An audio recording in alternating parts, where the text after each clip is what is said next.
esta palabra y siempre decir que no solamente son las personas que están aquí, sino las cientos y miles de personas que tenemos testimonio que a través de la página web de la iglesia después pueden ver otra vez este culto, esta reunión, este mensaje.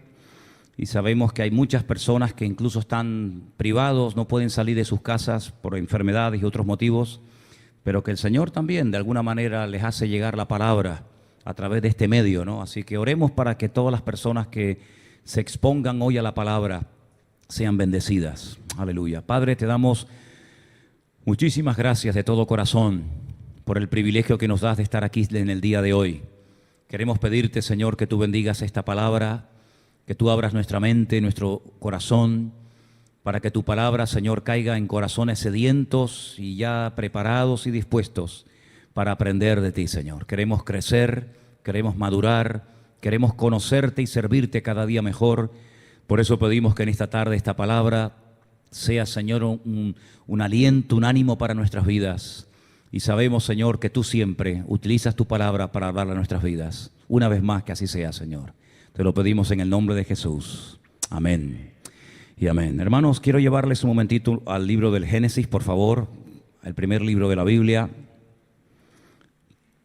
Y hemos empezado hace unas semanas atrás una serie de mensajes basándonos en el personaje de Ismael.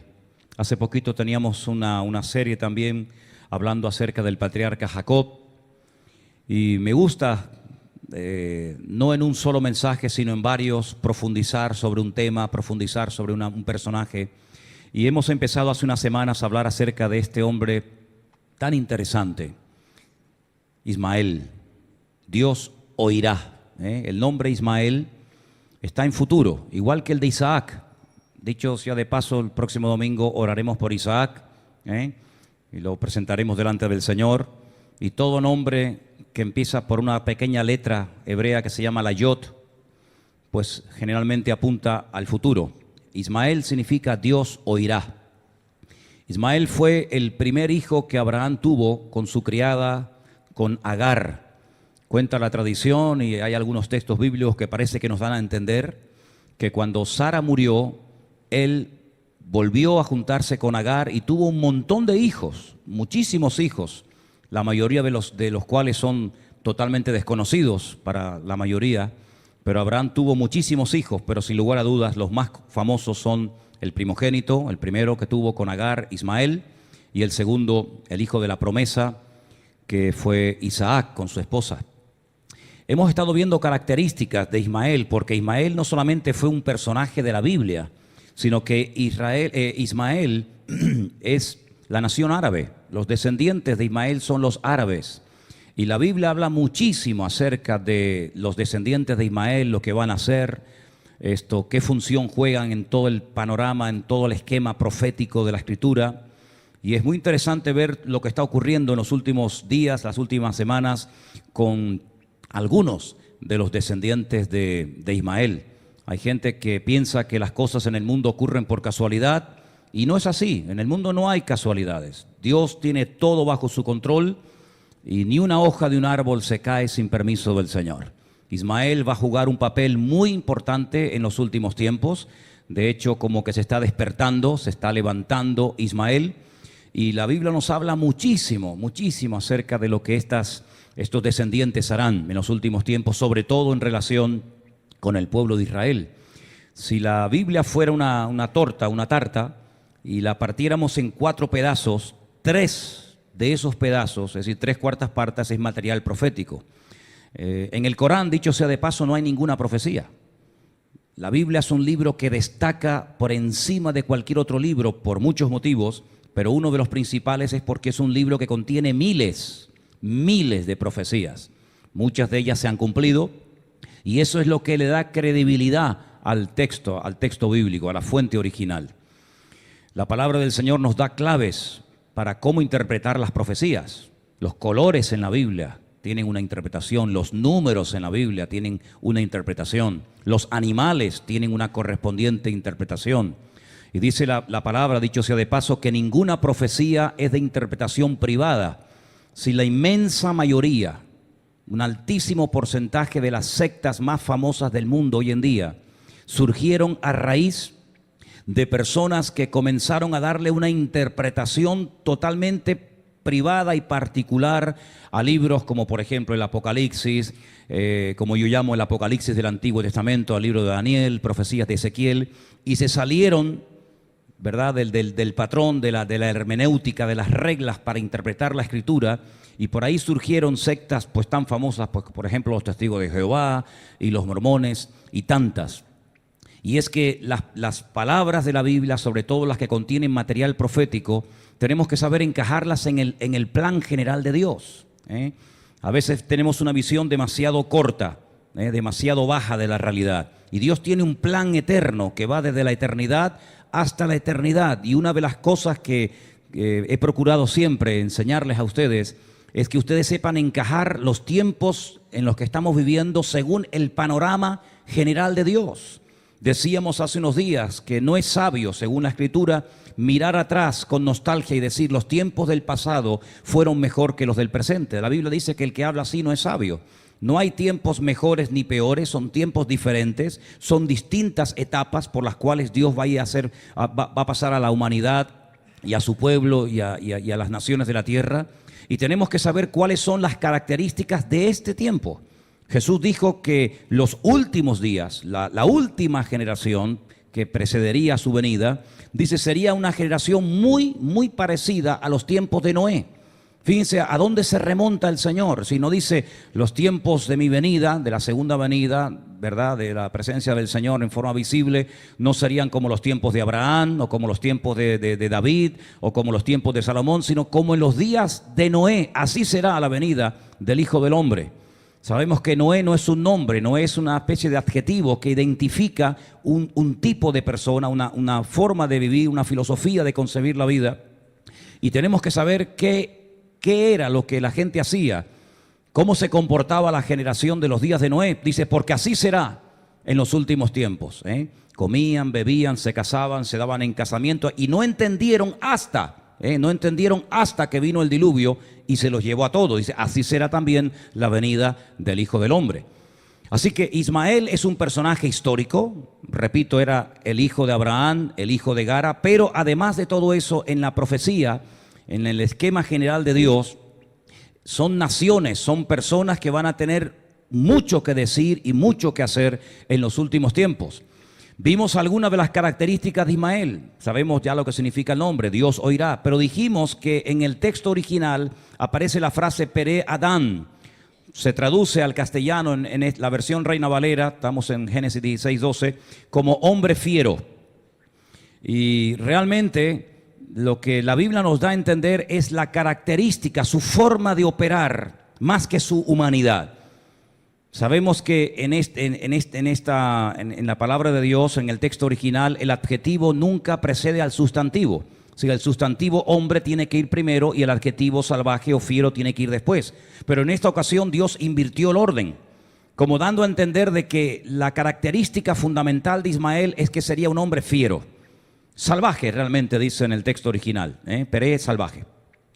Y eso nos indica que no iban a ser gente pacífica, gente con la cual se puede dialogar, gente, digamos, que podrían convivir, sino todo lo contrario. Vimos el jueves que, por ejemplo, Ismael escogió el desierto. Nunca se fue a vivir a una gran ciudad, como por ejemplo Lot. Lot, cuando se separa de su tío Abraham, se va a vivir junto a las ciudades de Sodoma y Gomorra, porque las ciudades le ofrecían una serie de cosas que el desierto no ofrece, evidentemente. Pero sin embargo Ismael no se sentía cómodo en la ciudad.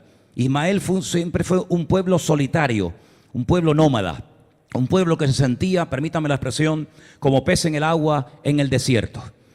Allí era donde él se movía, allí era donde él actuaba y allí él era donde hasta el día de hoy sigue, en los desiertos. Esa es una de las características de Ismael.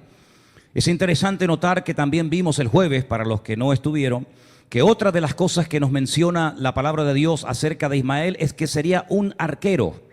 Si no es una persona que iba a preparar grandes tácticas para atacar a otros pueblos, sino que es el que dispara con su arco a distancia y pasa desapercibido. No es una persona que busca la confrontación directa, sino que el arquero lanza la flecha y no sabemos si mató, si no mató, si hirió a un niño, si mató a un soldado, si mató a una mujer. El arquero es una persona que pasa desapercibida.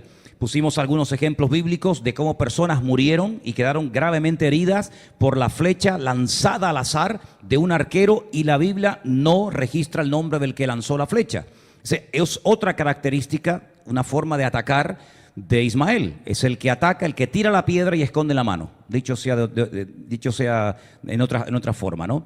Entonces, todas estas características nos van revelando las características de Ismael. Ahora, dijimos que Ismael es el único pueblo del mundo, junto con Israel, que tiene el nombre de Dios en sus entrañas, en su genética. No hay ninguna nación de la tierra, salvo los ismaelitas de Ismael e Israel, que contienen el nombre verdadero de Dios. Dios tiene muchos nombres. A veces decimos Dios. Dios no es un nombre. Dios no se llama Dios. Dios tiene un nombre propio.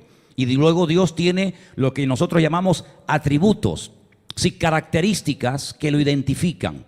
Él es omnipotente, Él es omnisciente, ¿verdad? Todo eso. Pero luego hay nombres que definen la naturaleza de Dios. No es que Él se llame así, sino que a través de ese nombre podemos conocer un poquito más de Dios. Abraham, sin lugar a dudas, fue uno de los hombres que más nombres descubrió de Dios. Pero sin embargo, uno de los nombres de Dios en el original es Él. Aleph, Lamed. Él significa en hebreo Dios. E Ismael, al final de su nombre aparece el nombre de Dios, igual que Israel significa Dios. Así que no es un enemigo ateo, como tantos y tantos con los cuales se tuvo que enfrentar el pueblo de Israel a lo largo de la historia. Ismael nunca ha sido idólatra, nunca cayó en la idolatría. Curiosamente, Israel muchas veces fue seducido y arrastrado por los ídolos de las naciones. Ismael siempre fue monoteísta, Israel siempre fue creyente. Algo que también nos llama la atención es que Ismael guarda el pacto de la circuncisión. No se olviden que el día que Abraham, el patriarca, se circuncidó, él también circuncidó a su hijo. Lo circuncidó con 13 años. Por eso los árabes también se circuncidan, pero a los 13 años y no a los 8 días como el pueblo de Israel. No solamente es un enemigo circuncidado que tiene el nombre de Dios en sus entrañas, sino que es un descendiente directo de Abraham. Los babilónicos, los griegos, los amorreos, los moabitas, los filisteos no eran descendientes de Abraham, pero Ismael sí, ¿verdad? Entonces vemos que Ismael tiene unas características muy particulares. Y algo que llamábamos la atención el día jueves es que cuando hay un momento en la historia en el que dos enemigos de Israel, uno de ellos es Ismael y otro es Esaú, hay un momento en el que se unen. Y eso es una señal profética muy interesante. Los edomitas, Edom es el monte de Seir, el monte de Seir, Edom es Esaú, es exactamente lo mismo, estamos hablando de lo mismo, ¿ve? Hay un momento en el que se unen, se casan, y entonces ahí se juntan. Y vemos en la Biblia que cuando Ismael se enfrenta contra Israel, Israel lo logra vencer. Cuando Esaú ataca a Israel, lo logra vencer. Pero nunca se han unido los dos, y por eso los últimos tiempos se conoce como la gran tribulación o el tiempo de angustia de Jacob, el tiempo de angustia de Israel. Ahora, el Señor le dijo a Abraham que él haría de Ismael una gran nación. Primero dice una nación y luego dice una gran nación. La nación de Ismael, Arabia Saudita, tiene 2.150.000 kilómetros cuadrados. Es una barbaridad de país. En comparación con el territorio físico, geográfico de Israel, es una desproporción increíble. Israel tiene aproximadamente 25.000 kilómetros cuadrados. 25.000 contra 2.150.000 kilómetros cuadrados. Se cumplió literalmente la palabra. Ahora, de Ismael salieron tribus. Ismael, aunque fue una nación, de esa nación salieron diferentes tribus, nómadas, generalmente todas en el desierto. Y ahora, lo interesante, desde el principio de la Biblia, y lo dije hace unos domingos atrás, no sé si lo recordarán, Dios no solamente creó al hombre, sino que le dijo a cada pueblo, a cada nación, dónde tenían que vivir. Vemos que el juego favorito de los imperios, el juego favorito del hombre y de las naciones a lo largo de la historia es querer conquistar otros territorios que Dios no les dio como herencia en el principio. Vemos, por ejemplo, al imperio los ingleses, los portugueses, los españoles en su día y otros imperios quisieron ir más allá de sus fronteras, quisieron conquistar otros países y otros continentes, y al final todo terminó en un auténtico fracaso. Dios le dijo a cada nación dónde tenía que vivir, y si quedaban en el lugar donde Dios les había dicho, ahí serían bendecidos. Solamente les pongo un ejemplo muy gráfico para que puedan entender lo que estoy tratando de enseñarles. Cuando el hombre acepta el lugar donde Dios le dice que viva, no hace falta que se vaya a otro lugar. En ese lugar Dios lo va a bendecir. En ese lugar Dios lo va a prosperar. A veces nosotros buscamos no sé qué. Lo que tengas que buscar, búscalo en Dios. No busque en los países, no busque en los gobiernos, no busque en otro lugar, busque en Dios. Y en Dios usted va a encontrar todo lo que necesita. Y si en el lugar donde Dios le dijo que usted viviera no lo encuentras, porque Dios no quiere dárselo, ni más ni menos. Por eso usted va a ver que hay naciones que tienen oro y otras naciones no tienen oro. Por eso hay naciones que tienen petróleo y otras naciones no tienen petróleo. Por eso hay naciones que tienen agua y otras naciones no tienen agua. ¿Para qué lo hizo así el Señor? ¿Por qué no puso en cada nación oro, plata, diamantes, petróleo, etcétera? Para que aprendiéramos a convivir, no a competir. Es como en una iglesia. En una iglesia nadie tiene todo, sino que somos miembros del mismo cuerpo y nos tenemos que aprender a complementar. Y lo que yo tengo, probablemente a ti Dios no te lo ha dado, pero lo que Dios le dio a usted, a lo mejor no me lo dio a mí. Pero no es para que compitamos, a ver quién canta mejor, a ver quién predica mejor, a ver quién no sé qué, sino para que aprendamos a convivir y a necesitarnos los unos a los otros. ¿Cuál es el miembro del cuerpo más necesario? Las manos, los ojos, los pies, el corazón, el hígado, el riñón, todos son necesarios. Cada uno tiene su función. Lo malo es cuando un miembro quiere hacer la función que no le corresponde y ahí entramos en serios problemas. Por eso las naciones de la tierra fueron establecidas por Dios desde el primer momento. Las 70 naciones de las cuales salieron todas las demás, Dios les dijo, ustedes van a vivir aquí, ustedes van a vivir allá, y aquí yo les voy a dar lo que necesitan.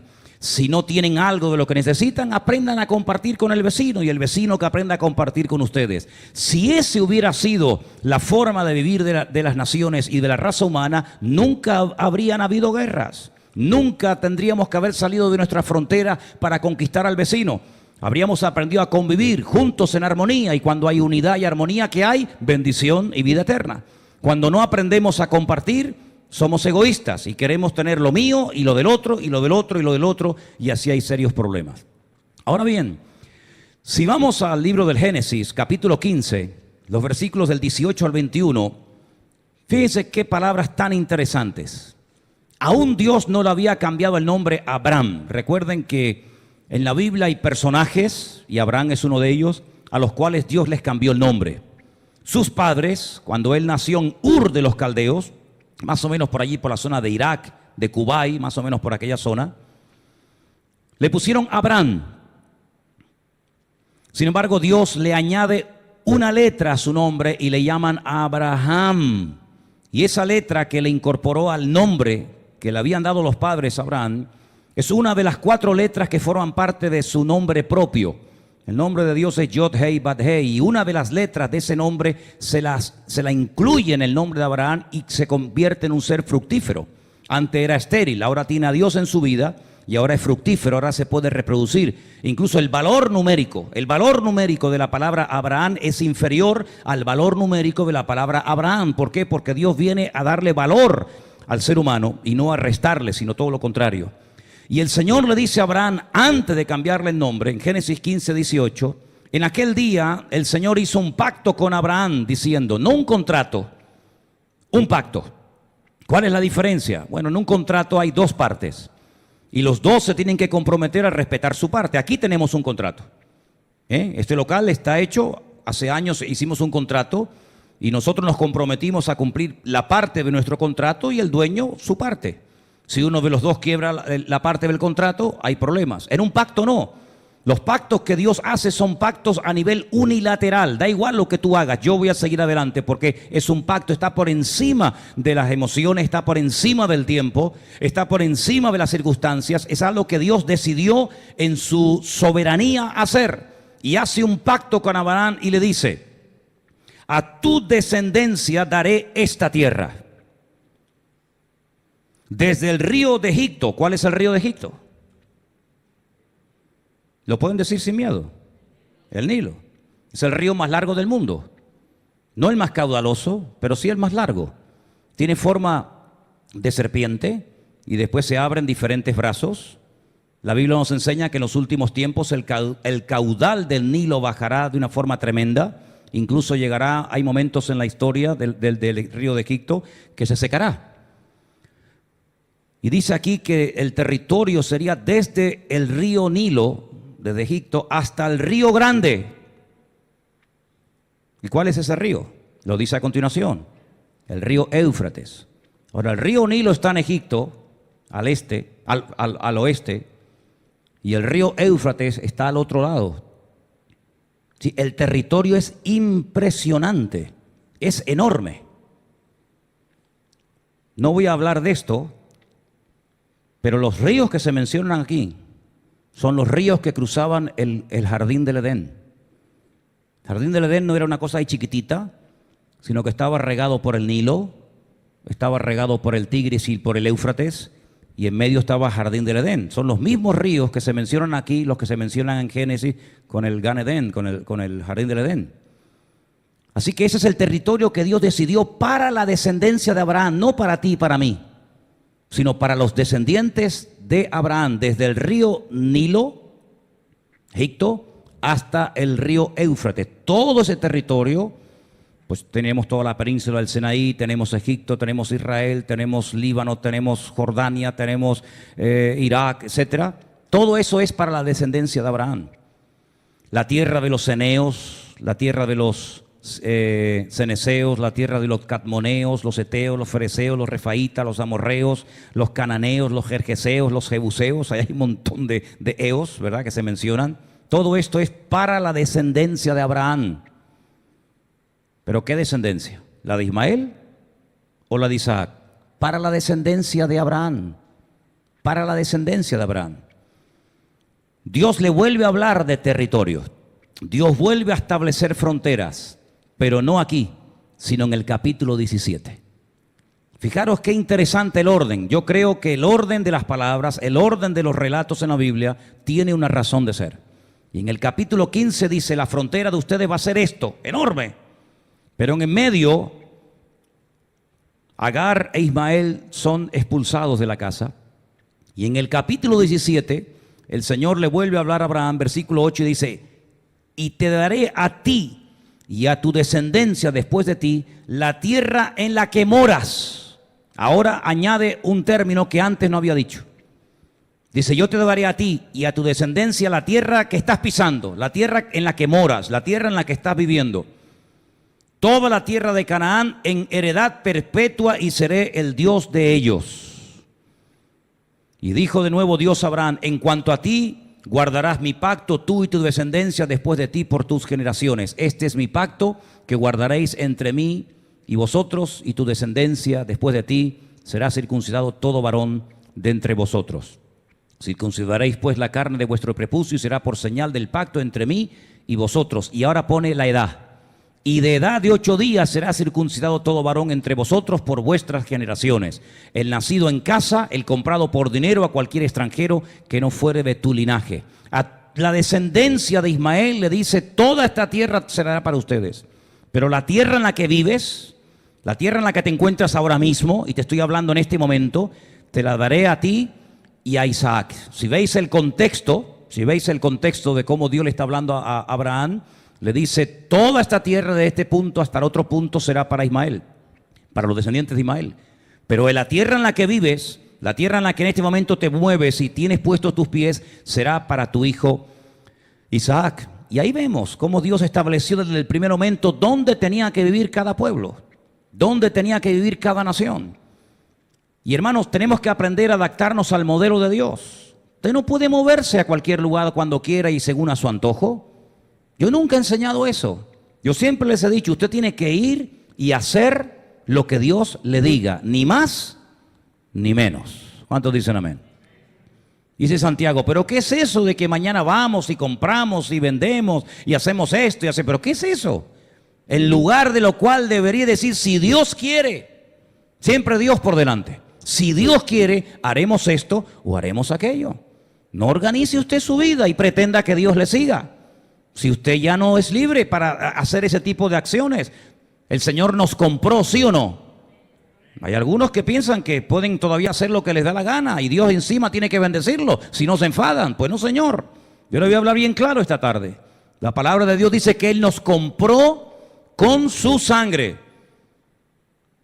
Y Él es el que ahora tiene que decidir qué tenemos que hacer con nuestra vida. Ya no vivo yo, mas vive Cristo en mí.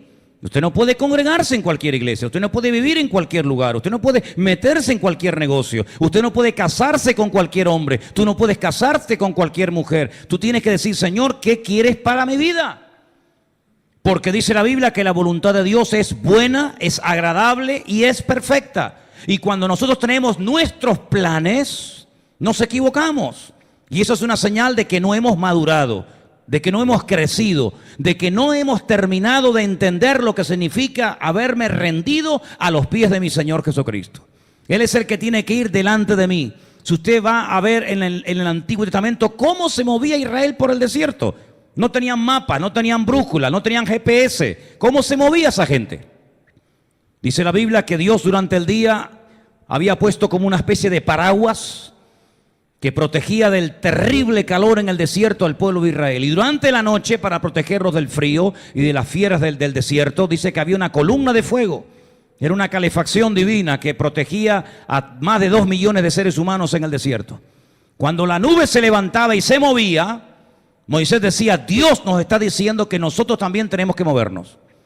Mientras la nube no se mueva, mientras ustedes miren al tabernáculo y allí esté la nube y no se haya movido, ustedes no se muevan. Porque si se mueven y Dios no se ha movido, se van sin su presencia, se van sin su gloria, se van solos por el desierto, lo cual sería una temeridad. Pero cuando el Señor se mueva y la columna de fuego o de nube se mueva, ustedes le siguen a Él porque Él es el que nos va abriendo el camino. ¿Cuántos dicen amén?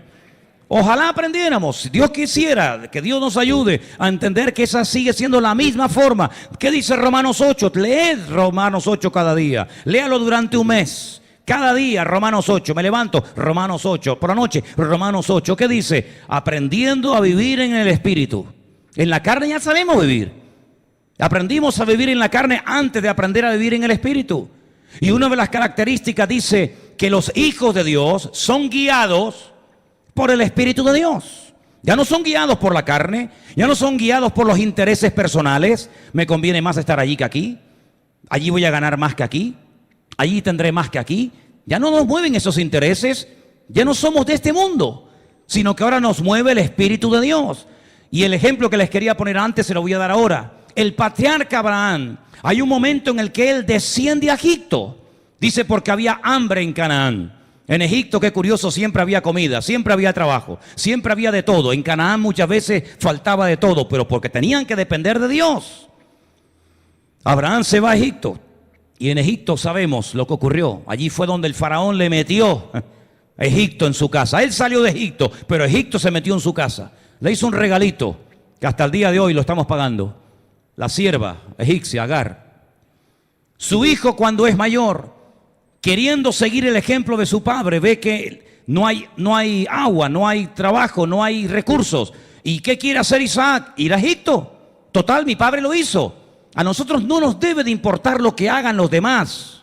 Usted no tiene que imitar a nadie. Usted tiene que seguir al Señor. Es que fulano lo hizo. A usted eso no le tiene que importar. Cuando Isaac se va a ir a Egipto, el Señor dice, alto, tú no vas a ir a Egipto, pero mi padre fue, pero tú no. Tú te vas a quedar aquí este año y vas a sembrar aquí.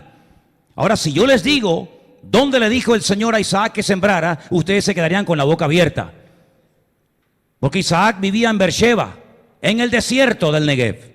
Allí no hay agua o no había agua. Y cuando había agua, los filisteos venían y tapaban los pozos. Y abría otro pozo y les tapaban el pozo. Allí no hay tierra, es todo arena. Es un desierto. Es una locura sembrar en el desierto. Es perder el tiempo. Es tirar la semilla. Pero Dios me dijo que me quede aquí. Y si Dios me dijo que me quede aquí y que siembre en el desierto, aunque se rían de mí, aunque se burlen de mí, aunque sea un disparate, yo voy a obedecer a mi Dios. Y dice la Biblia que así fue. Plantó ese año en el desierto. Y al año siguiente cosechó al 100 por 1. Abimelech, el rey de los filisteos, vino y le dijo: Dios está contigo. Porque esto no es normal que un hombre en el desierto siembre y haya una cosecha más abundante que nosotros que hemos sembrado en tierra fértil. El Señor está contigo. Hicieron un pacto con Él. Se dieron cuenta por las circunstancias, no por lo que cantaba, no por la forma como vestía, sino porque por sus frutos los conoceréis, que el Señor estaba con Isaac, sembró en el desierto y en el desierto cosechó. Proverbios dice, el libro de Proverbios dice: más vale bocado seco y en paz que casa llena de provisiones donde no está la bendición del Señor. No es que el que tenga más es más bendecido que el que tenga menos. ¿Quién dijo eso? ¿Quién enseñó eso? Es la bendición de Dios la que enriquece. Isaac tuvo que aprender a depender de Dios, no de los recursos de Faraón, no de los recursos de Egipto, sino de los recursos de Dios, porque en Dios tenemos todo lo que mi vida necesita. ¿Cuántos dicen amén? Así que cuando estamos en el lugar que Dios quiere que estemos, da igual lo que pase. Caerán a tu lado 1000, 10.000 a tu diestra, pero a ti no llegará. ¿Por qué? Porque estás en el lugar donde Dios quiere que estés. La pregunta es: ¿estás en el lugar donde Dios quiere que estés? Tú sabrás. Yo estoy en el lugar donde Dios quiere que esté. Eso te lo puedo asegurar. Cuando estamos en el lugar donde Dios nos quiere tener, no te importe lo que digan los demás. Si te aplauden, si te cuestionan, si te critican, si vienen o van, eso es lo de menos. Yo he puesto mi confianza y mi mirada en el Señor y sé que el Señor está conmigo como poderoso gigante y nadie te podrá hacer frente en todos los días de tu vida. Eso es lo que tenemos que aprender, y aquí vemos cómo el Señor da herencias a sus hijos, pero a cada uno le dice dónde y dónde tienen que vivir y dónde no tienen que vivir. Por eso no se acostumbren, hermanos, ahora que son cristianos, ahora que sois creyentes. Antes, bueno, cada uno hacía lo que le daba la gana, ahora ya no. Ahora que ya habéis conocido al Señor, consulten, pregúntenle al Señor. Siempre, ¿cuántas veces yo he dicho esto en la iglesia? ¿Cuántas veces he dicho esto en la congregación? A los jóvenes, a mis hijas, a todo el mundo: no me informen, a mí no me venga con información, a mí venga a consultarme. Pastor, ¿puedo hacer esto? No me diga, voy a hacer esto, ¿qué le parece? No, si ya has dicho que lo vas a hacer. Es que me voy a comprar, me acabo de comprar una casa, un coche, un avión, un helicóptero. ¿A usted qué le parece? Pues ya lo has hecho. Los hijos no tienen que venir: papá, mira que mañana me voy aquí, voy a hacer esto, no sé qué, bla, bla, bla. ¿A ti qué te parece? No, tenemos que aprender a consultar a Dios. ¿Por qué no consultamos? ¿Porque tenemos miedo de que nos diga no? ¿Por eso? Tenemos que aprender a consultar a Dios. Señor, ¿tú quieres que me quede aquí debajo de un puente a vivir? ¿O quieres que me vaya al desierto? ¿Qué quieres de mi vida? Un hombre se atrevió una vez a decirle eso a Dios. Y se lo dijo tan sinceramente que Dios le dijo: muy bien. Señor, ¿qué quieres que haga? El Señor le dijo: muy bien. Entra en la ciudad y se te dirá lo que debes de hacer. Entró en la ciudad, allí esperó 3 días en ayuno y en oración. A los 3 días apareció un tal Ananías, oró por él y le dijo: hermano Pablo, Dios me dice que te diga esto y esto. Le preguntaste al Señor qué quiere hacer con tu vida. Aquí tienes el plan, aquí tienes la hoja de ruta. Tú verás si la cumples o no la cumples. Esa es la forma como nosotros debemos de vivir hoy en día. Antes de comprar, antes de vender, antes de mudarnos, antes de ir a un sitio o quedarnos en el lugar, antes de emprender un negocio. ¿Cuántos creyentes han perdido dinero? ¿Cuántas personas se han ilusionado con un hombre, con una mujer, con un proyecto, con una idea? ¿Por qué? Porque, hermanos, no han consultado con el Señor. Luego les sale mal. ¿Y quién se lleva la culpa? Así que en esta tarde queremos ver a la luz de estas escrituras cómo el Señor quiere dirigir nuestra vida y cómo el Señor nos va a llevar siempre a lugares de delicados pastos. ¿Cuántos dicen amén? Salmo 20, versículo 7. Salmo 20, versículo 7. Es muy interesante este versículo. Quiero que lo lean conmigo en alta voz. Cuando lo encuentren me dicen amén. Salmo 27. Amén, hermanos. Los demás se lo sabrán de memoria, ¿no? Dice: estos confían en carros, no les oigo, y aquellos en caballos, mas nosotros en el nombre de Jehová nuestro Dios. Otra vez: estos confían en carros, aquellos en caballos, mas nosotros del nombre de Jehová nuestro Dios. Dios, tendremos memoria, aleluya. El versículo 7 empieza con la palabra estos, es un pronombre. Estos en hebreo se dice ele. Son 3 letras, una letra que es una letra que se llama Aleph, otra letra que se llama Lamet y otra letra que es la Hei, ele. Si cogemos esa palabra, ese pronombre personal, estos, y cogemos la primera letra, es interesante notar que la letra Aleph es la letra con la que empieza el nombre Esaú o Edom. Si cogemos las otras 2 que nos quedan, la Lamet y la Hei, el valor numérico, porque también esa es una forma muy interesante de interpretar la escritura, nos da 35. La Biblia nos habla acerca de 70 naciones de las cuales salieron todas las demás. Sí, todas las demás naciones de la tierra salieron de ese tronco de 70 naciones. Tronco que después se fue dividiendo en diferentes ramificaciones a través de los hijos de Noé, Sem, Can y Jafet. Unos tiraron para Asia, otros para África, otros para Europa. Pero es interesante notar que las 70 naciones de la Biblia, 35 están bajo, según la geografía bíblica, 35 están, digamos, entre comillas, influenciados o entroncados con Ismael y 35 con Esaú. Dije la semana pasada que cuando terminemos esta serie de Ismael, hablaremos de Esaú, de Edom. ¿Quiénes son los edomitas? Porque ahí nos vamos a sentir todos muy identificados. Pero fijaros qué interesante. Dice que unos van a atacar con carros y otros van a atacar con caballos. No son los mismos. Unos vienen con una alta tecnología porque vienen de Occidente. Otros en plan muy primitivo con sus caballos. Pero ambos, los que vienen con su tecnología, con sus carros, y otros que vienen en forma más primitiva, más rudimentaria con sus caballos, ambos se unen para atacar a un enemigo en común. Si cogemos todos los enemigos que menciona la Biblia que tiene el pueblo de Dios, entre ellos se odiaban, entre ellos se mataban. Pero cuando tenían que ir a pelear contra un enemigo que todos tenían en común llamado Israel, ahí se unían y ahí se confabulaban. Lo hemos leído hoy en el Salmo 83 que Paco nos leía hace un instante. Filisteos, amorreos, jebuseos, cananeos, todos se odiaban, pero cuando tenían que ir a pelear contra un enemigo en común, todos se unían.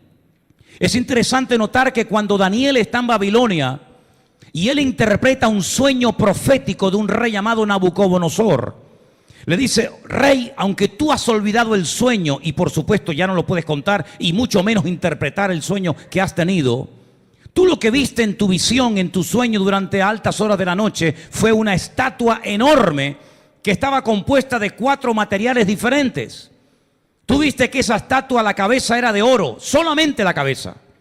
Porque luego cuando descendías, el pecho y los brazos ya no eran de oro, eran de plata.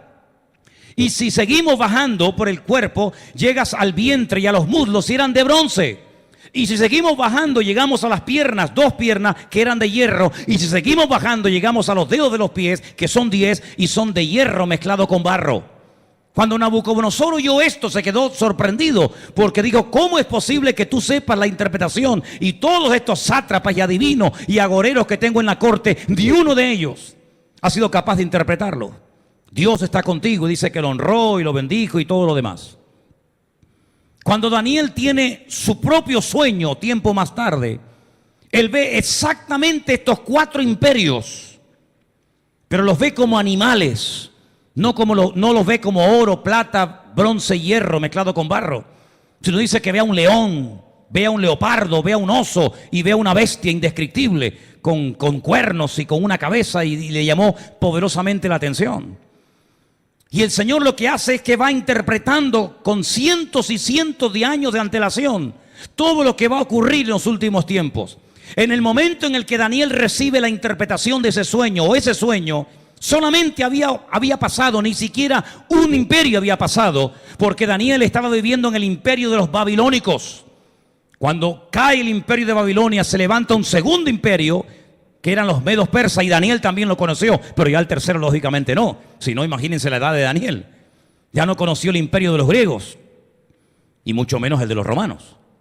Y el Antiguo Testamento, lo que llamamos vulgarmente el Antiguo Testamento, termina contándonos la historia del Segundo Imperio. El Antiguo Testamento no nos cuenta prácticamente nada del Tercer Imperio, el que precedió al Imperio Romano. Pero nosotros podemos mirar hacia atrás y decir, oye, es verdad, se ha cumplido literalmente la palabra. Hubo un imperio llamado Babilonio, los babilónicos, los medos, los persas, los griegos, los romanos. ¿Y ahora qué? Ya no hay más historia. Sí, claro que hay más historia.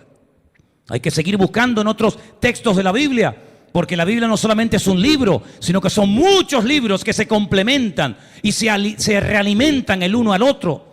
Y Daniel recibió parte, una gran parte, pero al fin y al cabo un trozo de la historia. Pero hay más historia. Y la Biblia, por ejemplo, nos habla de Gog, Magog, Mesed y Tubal. En Ezequiel capítulo 37, 38 y 39. Nos habla de naciones como Rusia, que lógicamente no se llama Rusia en la Biblia, pero que el lugar geográfico es el mismo. Nos habla de Cus y nos habla de otros lugares y de otras naciones que tenemos que saber qué naciones son, porque en los últimos tiempos hay un denominador común, y lo vimos el jueves en Zacarías capítulo 12, Zacarías capítulo 14. El objetivo es que 200 millones de soldados, yo sé que es algo como suena como muy disparatado, como muy fantasioso, pero es la palabra de Dios, es lo que dice la Biblia. También a Juan le llamó la atención, ¿cuánto? 200 millones. Pero si no hay 200 millones de personas en este momento en el mundo, cuando estoy aquí escribiendo el Apocalipsis en la isla de Patmos, da igual. Esto no es para tu tiempo, esto es para los tiempos del final. La Biblia dice, repito, en Zacarías 12, Zacarías 14, que en los últimos tiempos el Señor reuniría a todas las naciones de la tierra para que vayan a atacar a la ciudad de Jerusalén. Y es impresionante, porque uno dice, todo lo que ha pasado esa gente, todo lo que ha sufrido esa gente, 5 o 6 guerras van ya desde 1948 hasta hoy, pues aún falta lo peor. Por tierra, por mar, por aire, por el norte, por el sur, por el este, por el oeste, por dentro, por arriba, por abajo. Israel va a ser sitiada por todas partes. Y será el tiempo de angustia de Jacob. Pero en ese tiempo, dice la Biblia, que el Mesías vendrá.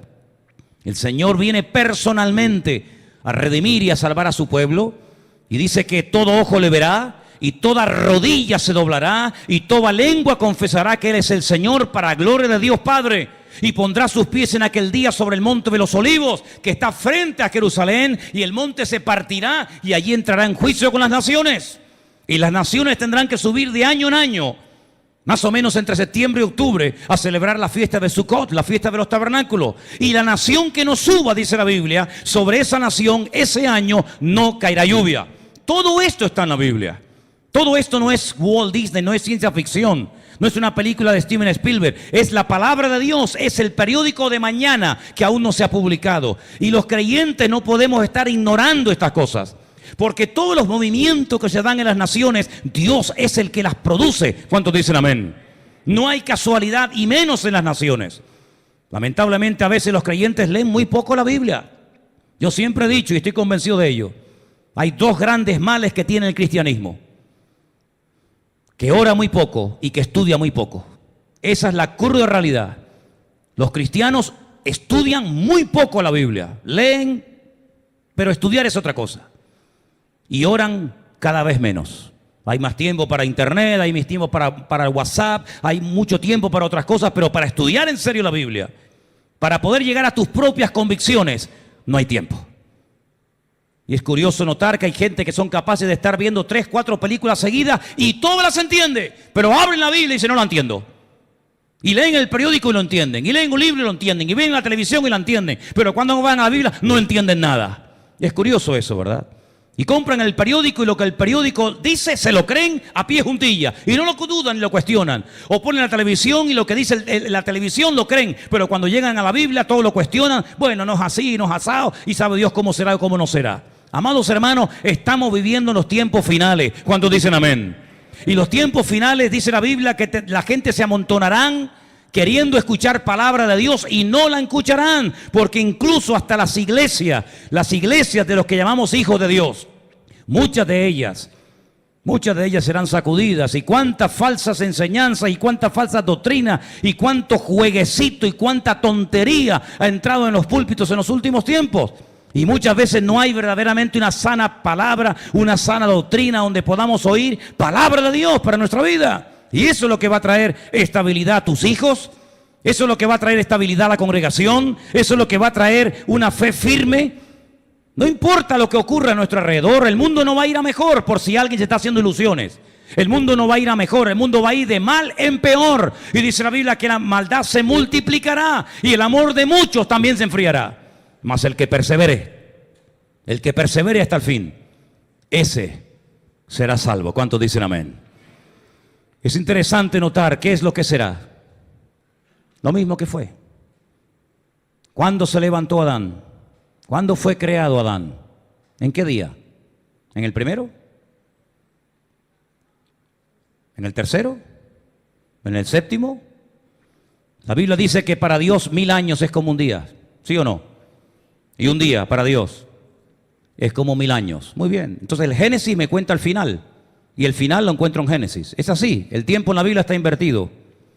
Si quieres conocer los últimos tiempos, tienes que estudiar el Génesis. Porque el Génesis es el patrón que te va a ayudar a interpretar todo lo que va a ir ocurriendo a lo largo de la historia. Dios empezó la Biblia no demostrando su existencia, no diciendo, bueno, yo existo por esto y por aquello, sino con una afirmación categórica y rotunda. En el principio creó Dios los cielos y la tierra. Así de claro. La Biblia no se escribió para convencer al ateo. La Biblia es un libro que empieza con el nombre de Dios por delante. Y ese Dios pone en orden, ese Dios crea, ese Dios establece en 7 días toda la historia de la humanidad. Y vuelvo a repetir la pregunta, ¿cuándo fue creado Adán? ¿Cuándo se convirtió en ser viviente? Era un muñeco de barro, inerte, sin emociones, sin sentimiento, no respiraba, no sentía nada, era un muñeco simplemente sin vida.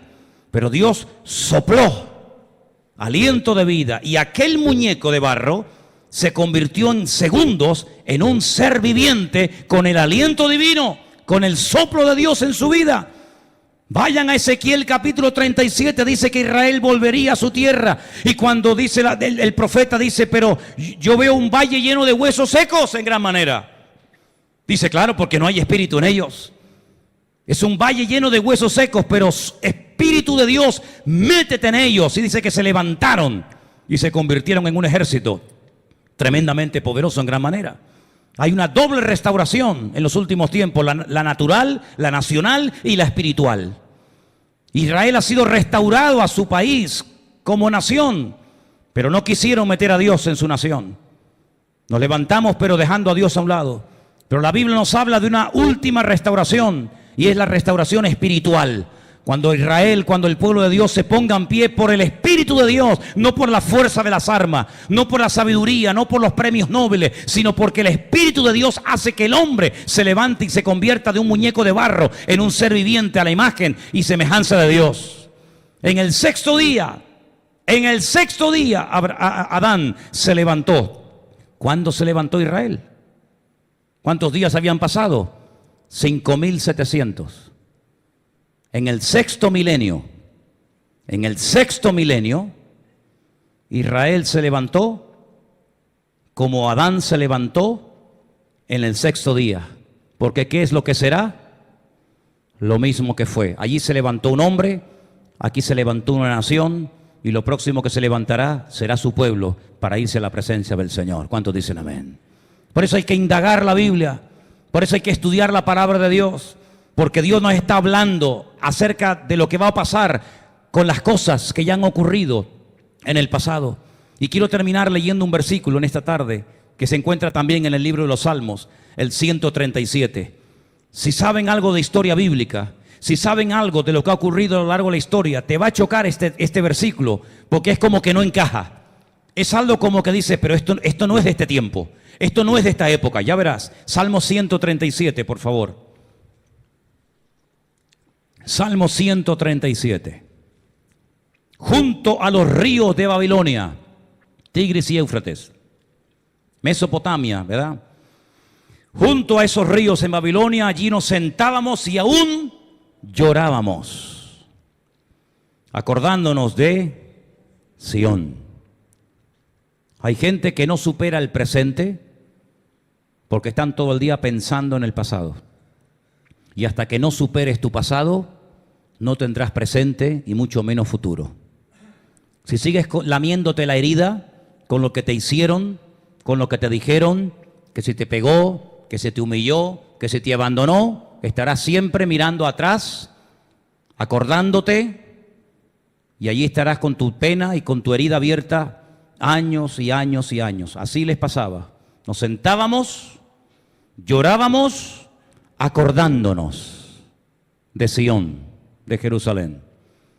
Sobre los sauces, en medio de ella, colgamos nuestras arpas. Ya no tenían ganas de cantar.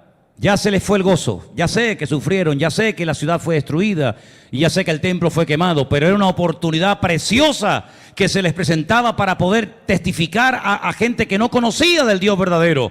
No, cogieron las arpas, que se las llevaron, se llevaron las arpas de la tierra de Israel, se las llevaron a Babilonia, pero no las usaron. Si Dios te ha dado algo y no lo usas, ¿para qué lo quieres? Se llevaron las arpas y las colgaban en los sauces. Y decían, los que nos habían llevado cautivos nos pedían que les cantásemos. Y los que nos habían desolado nos pedían alegría, diciendo, cantadnos algunos de los cánticos de Sión. Ya sé que tenían el corazón roto. Ya sé que muchos habían perdido seres queridos y hermanos y familiares. Pero ellos respondían, versículo 4, ¿cómo cantaremos cántico de Dios en tierra de extraños? Pues precisamente es donde más tienes que cantar al Señor, en tierra de extraños. Cuando estás rodeado de inconversos, amargados, frustrados, deprimidos, ahí es donde tienes que cantar y marcar una diferencia, amigo. Es muy fácil cantar aquí. Es muy fácil cantar aquí, te ponen la letra ahí estilo karaoke y los músicos te acompañan y te ayudan. Es muy fácil aquí decir gloria a Dios, aleluya. Es allá afuera entre los extraños, es allá afuera entre los inconversos que critican y cuestionan la existencia de Dios y la credibilidad de la vida. Es ahí afuera donde hay que cantarle y adorar al Señor y marcar una diferencia. ¿Cuántos dicen amén? Si me olvidare de ti, oh Jerusalén, pierda mi diestra su destreza. Mi lengua se pega a mi paladar, si de ti no me acordare, si no enalteciera a Jerusalén como preferente asunto de mi alegría. Oh Señor, recuerda contra los hijos de Edom el día de Jerusalén cuando decían arrasadla, arrasadla hasta los cimientos. Pero un momento, los hijos de Edom, Esaú, ellos no arrasaron el primer templo de Jerusalén, fueron los babilónicos. ¿Por qué dice aquí los hijos de Edom? ¿Es que acaso está profetizando que sería destruido por segunda vez? La Biblia es mucho más de lo que superficialmente lees. Tiene un mensaje que lo lees leyéndolo así por encima, pero tiene un mensaje entre líneas que hay que saber encontrarlo. Y aquí no se menciona a los hijos de Edom por casualidad. Tenía que haber dicho recordar lo que decían los babilónicos cuando nos destruyeron y nos quemaron el templo, sino que menciona a los edomitas. De eso Dios mediante hablaremos la próxima semana. Pero amados, solamente quiero dejaros con esto. Este libro que tenemos en la mano es lo único perfecto que está en el planeta Tierra. No hay una iglesia perfecta. ¿Conocen alguna? No vayas porque la vas a echar a perder. Si es una iglesia perfecta, mejor que no vayamos nosotros porque la vamos a echar a perder. ¿Conoces un matrimonio perfecto? ¿Es tu matrimonio perfecto, hermana? ¿Hermano? ¿Tu hermano querido, tu matrimonio es perfecto? ¿Tienes hijos perfectos? ¿Tienes padres perfectos? ¿Existe el pastor perfecto? No hay nada perfecto en esta vida, solamente este libro que tengo en la mano, es la Biblia, es la palabra de Dios, es perfecto. Métete en las páginas de la Biblia, léela por la mañana, por la tarde, por la noche. Hay de todos los tamaños. Puedes llevarte una en el bolsillo para cuando vas en la furgoneta, hacer algún porte, alguna mudanza, o cuando estás subiendo un ascensor, o cuando estás esperando a un hermano que está trayendo algo, tú saca la Biblia, ponte a leerla. Lee la palabra del Señor, la puedes poner en tu móvil, sé que muchos la tienen en el móvil. Hay incluso que son hasta tan cómodos que la tienen con voz. Y dice, bueno, pongo ahí el Mateo 24 mientras estoy fregando los platos y le lee uno ahí, Mateo 20, son tan cómodos, ¿no? Increíble, ¿no? Ya el del teléfono está hasta fónico de tanto que le haces leer. Bueno, da igual, pero no pase ni un solo día de tu vida sin meterte en las páginas de la palabra de Dios. Ellas son las únicas que pueden traer una estabilidad a tu vida. Ellas son las únicas que pueden traer sanidad a tu cuerpo. Ellas son las únicas que pueden diseñarte el camino por donde debes de caminar. Y ellas son las que nos indican las cosas que están pasando y las cosas que van a ocurrir. Hemos hablado de Ismael. Hablaremos también de otros personajes de la historia. Pero vuelvo a repetir, prepárate, querido hermano y hermana. Dile al Señor, revélame tus planes. Y si tienes que romperme los míos, amén. Porque yo sé que la voluntad de mi Dios es la mejor para mi vida. ¿Cuántos dicen amén? Oramos, hermanos. Ahí donde está, por favor. Cierre sus ojos un momentito. Incline su rostro. Pídale al Señor. Pídale al Señor que cada vez que usted abra la Biblia, usted pueda descubrir el plan de Dios para su vida a través de este bendito y poderoso libro. No es un amuleto, es la palabra viva de Dios, es el mensaje del Dios eterno a tu vida, y a través de ella vas a encontrar aliento, consuelo, ánimo, fortaleza, respuestas. A veces buscamos en los hombres las respuestas que solamente Dios tiene en su bendita y poderosa palabra. Lee la palabra del Señor, memorízala, apréndela, estúdiala. Ellas son las que dan testimonio de mí, dijo el Señor. Ayúdanos, Señor, a meternos en las páginas de tu palabra cada día. Que sea un deleite para nosotros cada vez que oímos tu voz en la palabra. Gracias, Señor, porque no nos has dejado a la deriva, sino nos has revelado el plan, el mapa. Aleluya. Bendito seas, mi Dios. A ti la gloria, a ti la honra y la alabanza, mi Señor. Bendice tú nuestras vidas poderosamente para que podamos cada día, Señor, crecer y caminar en tus caminos. Aleluya. Gracias, Señor, por tu palabra. Guarda a tu pueblo, a tus hijos sobre la faz de la tierra. Oramos por nuestros hermanos y ahora quiero que lo hagamos, hermanos. Oramos por nuestros hermanos, hijos de Dios, que están pasando terribles persecuciones en este momento, en muchas partes de la tierra, en naciones de la tierra, donde sus cabezas son cortadas, sus miembros son mutilados, donde pierden, Señor, sus propiedades y corren peligro sus vidas. Ahora oramos por nuestros hermanos, Señor, donde quiera que se encuentren en peligro. Da igual el país o el continente, da igual. Señor, ahora extiende tu mano, Señor. Guarda a tu pueblo, Señor, los niños, los jóvenes, las familias que corren peligro por el único delito de amarte a ti, Señor. Fortalécenos en la fe, Padre Santo, para que nos demos cuenta de que estamos en el camino verdadero y en el verdadero, que es tu amado Hijo Jesús. Gracias por haber muerto por nosotros, Señor. Gracias por haber resucitado. Haznos hijos obedientes, Señor. Haznos hijos sometidos a la voluntad del Padre. Revélanos, Señor, revélanos tus planes, Dios mío. Las cosas ocultas pertenecen al Señor, pero las reveladas son para nosotros, sus hijos. Aleluya. Bendice, Señor, a tu iglesia y que podamos seguir adelante caminando en victoria todos los días de nuestra vida, Señor. Bendito seas. Bendice a los hermanos que están de vacaciones en distintos lugares. Nos acordamos de ellos. Bendice, Señor, a nuestras hermanas que saldrán estos días también para sus respectivos países un tiempo. Bendícenos, Señor, a todos. Que este año sea un año de victoria, de bendición para tu iglesia aquí en Canarias, Señor, y en España. Guarda, Señor, a tu pueblo en la palma de tu mano, mi Dios. Quita de nosotros todo plan que no sea el correcto.